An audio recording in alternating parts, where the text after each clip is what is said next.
Have you noticed that the moment school finishes, it's, can I have the iPad or can I watch TV?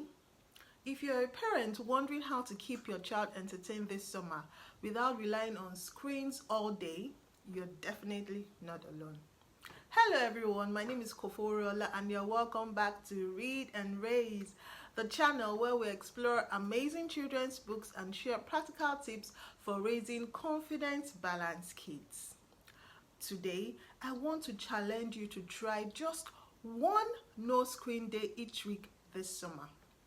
Not because screens are bad, they are not, but because children also need time to imagine, explore, create, and connect with the world around them. Why it matters.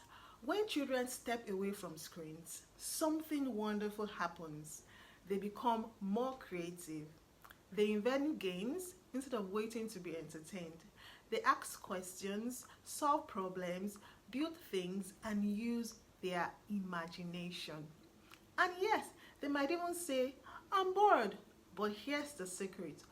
Boredom isn't always a bad thing. In fact, boredom often sparks creativity because children begin finding their own ways to have fun.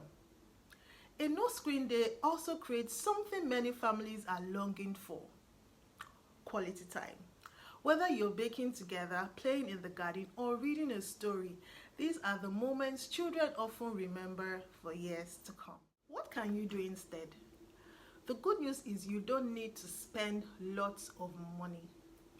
Visit your local library and let your child choose a new book. Go on a nature walk and collect interesting leaves or stones. Build a blanket fort in your living room. Bake together. Have a family board game afternoon. Draw, paint, or make crafts using recycled materials. Or simply head to your local park and enjoy being outdoors. My favorite idea is to build your day around a book. Read We Are Going on a Bear Hunt before going on your own adventure. Read The Gruffalo and explore the woods together. Or read The Very Hungry Caterpillar before making a healthy food snack. Books don't just tell stories, they can inspire real-life adventures. Here's my challenge to you. Choose just one day this week to put the screens away. Read one book. Try one fun activity together. Laugh, talk, play, and make memories. At the end of the day, ask your child, what was your favorite part together? Their answer might surprise you. If you decide to take on the Read and Raise No Screen Summer Challenge, let me know in the comments. I'd love to hear what your family gets up to, and your ideas might inspire another parent too.